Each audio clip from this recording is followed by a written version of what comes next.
Hello student, હું penal Chavda. મારો trade છે ITITS. આજનો વિડીયો છે ક્લાસ 9 માટે.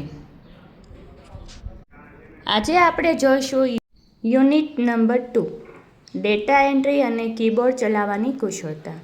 આજે આપણે યુનિટ નંબર 2ના સવાલના જવાબ જોઈશું. તેમાં પ્રશ્ન નંબર 1 છે બહુ વિકલ્પ પ્રશ્ન, એટલે કે આજે આપણે MCQ જોવાના છે. પહેલું, નીચેનામાંથી કઈ કી વિરામ ચિહ્ન માટે નથી?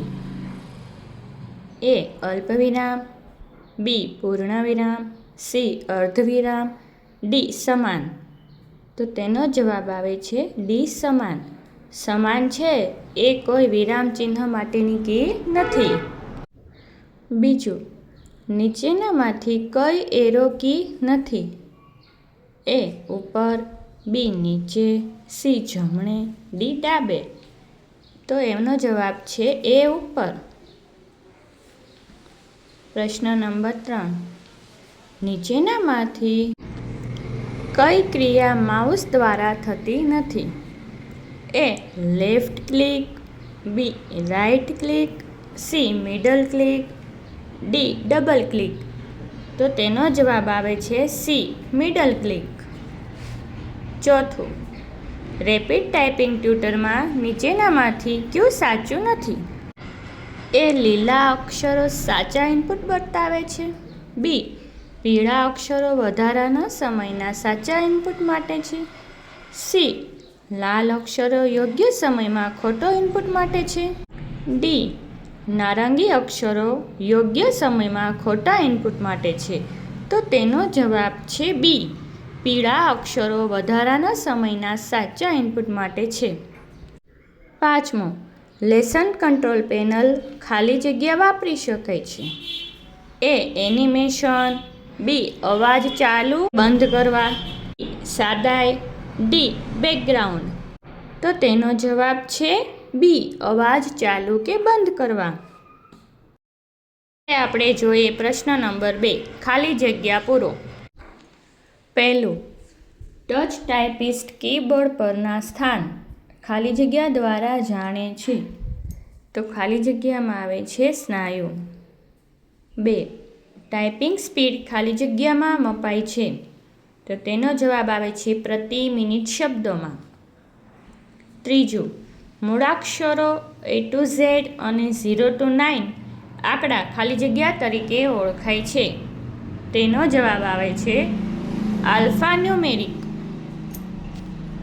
ચોથું, ડેલ કી કર્સરની સ્થિતિથી ખાલી જગ્યા બાજુના અક્ષરને કાઢી નાખે છે. ડેલ એટલે કે ડિલીટ કી. તો તેના ખાલી જગ્યામાં આવે છે વર્તમાન. પાંચમું, સ્ટાન્ડર્ડ કીબોર્ડમાં ખાલી જગ્યા ફંક્શન કી હોય છે 12 ફંક્શન કી હોય છે. છઠ્ઠું, ખાલી જગ્યા માહિતી દાખલ કરવા ન્યુમેરિક પેડનો ઉપયોગ થાય છે. તો તેની ખાલી જગ્યામાં આવે છે સંખ્યાત્મક. સાતમું, પેજ અપ કીનો ઉપયોગ ખાલી જગ્યા એક પેજને ઉપર લઈ જવા થાય છે. તો તેનો જવાબ આવે છે કર્સર. આઠમું, એન્ડ કી દબાવવાથી કર્સર લાઇનના ખાલી જગ્યા અક્ષર તરફ જાય છે, છેલ્લા અક્ષર તરફ. નવમું, ન્યુમેરિક પેડ પર 0 ખાલી જગ્યા અંગૂઠા વડે દબાવવામાં આવે છે.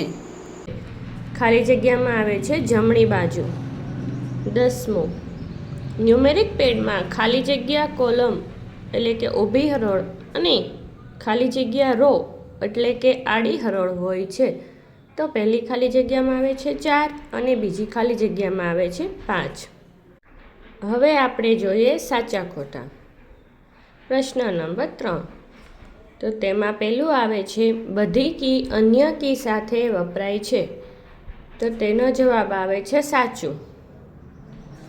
બીજું, કીબોર્ડ પર 5 એરો કી છે. તો તેના જવાબમાં આવે છે ખોટું. ત્રીજું, બેકસ્પેસ કીનો ઉપયોગ કર્સરની જમણી બાજુના અક્ષર કાઢી નાખવા થાય છે. તો જવાબમાં આવે છે ખોટું. ચોથું, કેપ્સલોક કી એટલે ટોગલ કી છે. તો તેનો જવાબ આવે છે સાચો. પાંચમો, કંટ્રોલ કી અન્ય કીની સાથે ઉપયોગમાં લેવાય છે? જવાબમાં આવે છે સાચું. છઠ્ઠું,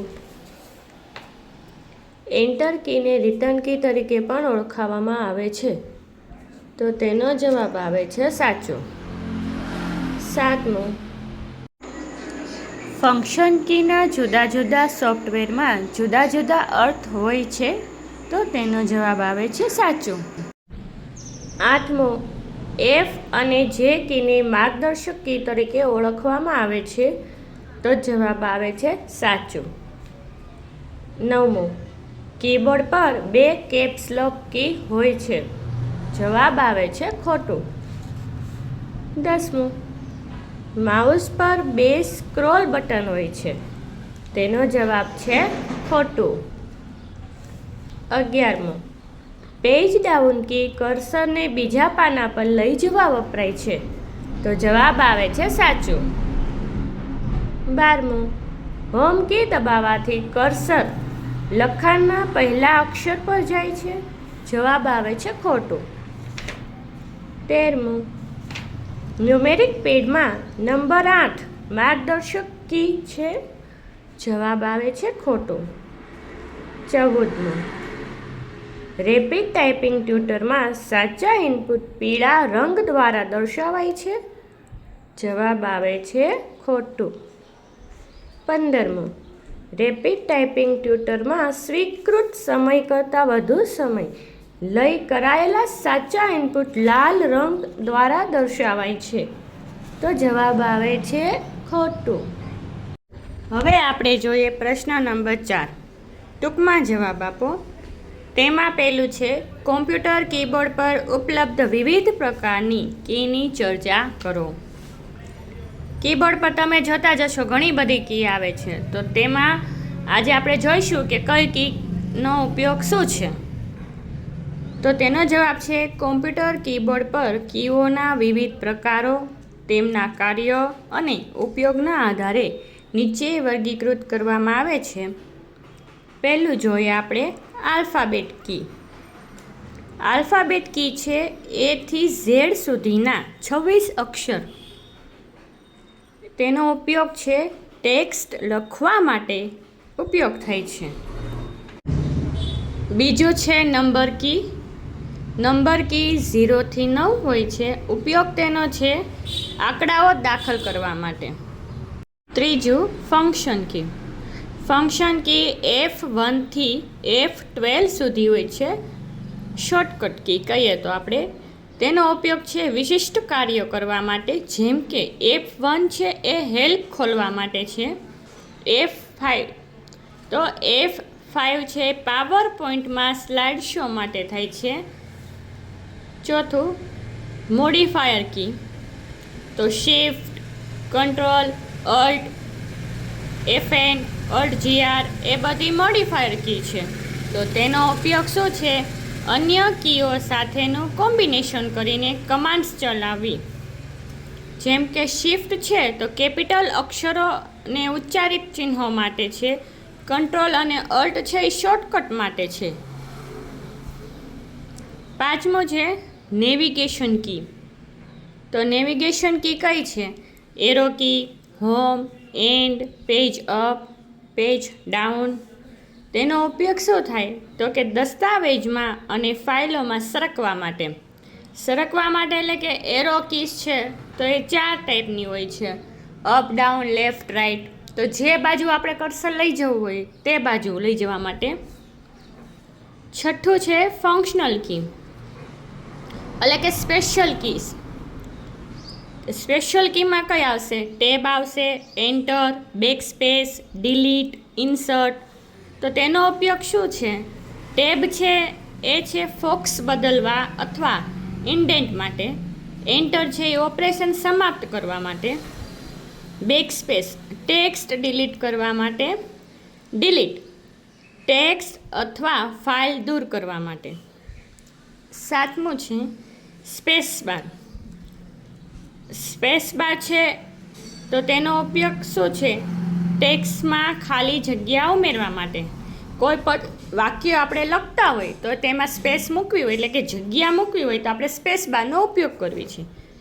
8મું છે કેપ્સ લોક કી, તો તેનો ઉપયોગ છે બધા અક્ષરો કેપિટલમાં લખવા માટે. 9મું છે એસ્કેપ કી. એસ્કેપ કીનો ઉપયોગ છે વર્તમાન ક્રિયા રદ કરવા માટે. 10મું ફંક્શનલ કીબોર્ડમાં ઉમેરાયેલ કીઓ. કઈ? પ્રિન્ટ સ્ક્રીન, તો સ્ક્રીનશોટ લેવા માટે. સ્ક્રોલ લોક, ટેક્સ્ટ સ્ક્રોલને નિયંત્રિત કરવા માટે. પોઝ ને બ્રેક, દસ્તાવેજ પ્રોસેસિંગ અટકાવવા માટે. 11મું વિન્ડોઝ કી. તેનો ઉપયોગ શું છે? સ્ટાર્ટ મેનુ ખોલવા અથવા વિન્ડોઝ સ્પેસિફિક શોર્ટકટ માટે છે.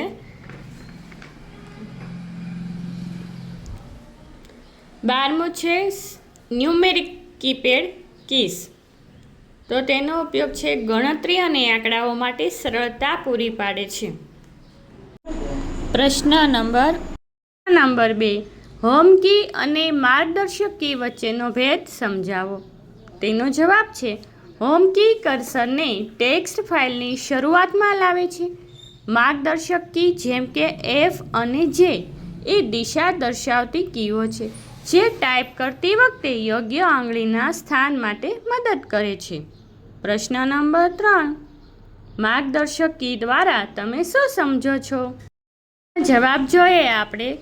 કોમ્પ્યુટર કીબોર્ડ માર્ગદર્શક કી એ કીઓ છે જેમ કે F અને J જે પર તમારું આંગળી ચોક્કસ જગ્યાએ રહે છે. બીજું છે ટાઈપરાઇટરની માર્ગદર્શક કી. ટાઈપરાઇટરમાં F અને J કી પર રીકેન માર્ગદર્શક છે. હવે આપણે જોઈએ પ્રશ્ન નંબર 4, ટાઈપિંગ કૌશલ્યનું અગત્ય સમજાવો. તો તેનો જવાબ છે ટાઈપિંગ કૌશલ્યનું મહત્ત્વ એ છે કે તે કાર્યક્ષમતાને સુધારે છે. ટાઈપિંગ ઝડપ અને ચોકસાઈ વધારવા અને સમય બચાવવા માટે મદદરૂપ થાય છે જે વિવિધ ક્ષેત્રોમાં સારી પ્રદર્શન માટે જરૂરી છે. પ્રશ્ન નંબર 5, જુદા જુદા ટાઈપિંગ સોફ્ટવેરનો ઉપયોગ આજે સામાન્ય શા માટે બની ગયો છે? તો તેનો જવાબ છે ટાઈપિંગ સોફ્ટવેરનો ઉપયોગ સતત ઝડપથી અને સચોટ રીતે ટાઈપ કરવા માટે લોકપ્રિય થયો છે.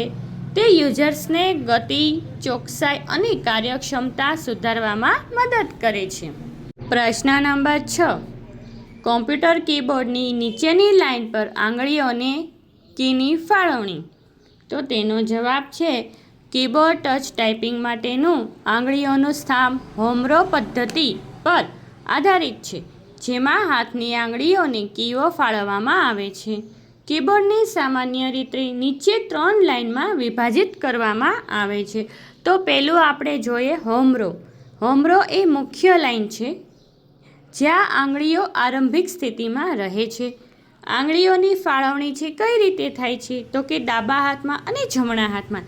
ડાબા હાથમાં છે તો કે little finger A, ring finger S, middle finger D, index finger F. એ આલ્ફાબેટમાં એ રીતે આંગળીઓ ગોઠવવાની. જમણા હાથમાં index finger J, middle finger K, ring finger L, little finger thumb છે સ્પેસ બાર પર. બીજું જોઈએ ઉપરની લાઈન, ઉપર રો. તો આ લાઈન હોમ રોથી ઉપર હોય છે. આંગળીઓની ફાળવણી કઈ રીતે? તો કે ડાબા હાથમાં લિટલ ફિંગર છે Q પર, રિંગ ફિંગર W પર, મિડલ ફિંગર E પર, ઇન્ડેક્સ ફિંગર R અને T પર. જમણા હાથમાં જોઈએ તો ઇન્ડેક્સ ફિંગર છે Y અને U પર, મિડલ ફિંગર છે I પર, રિંગ ફિંગર છે O પર અને લિટલ ફિંગર છે P પર. હવે જોઈએ નીચેની લાઈન લોવર રો પર. આ લાઈન હોમ રો નીચે હોય છે ZXC વાળી.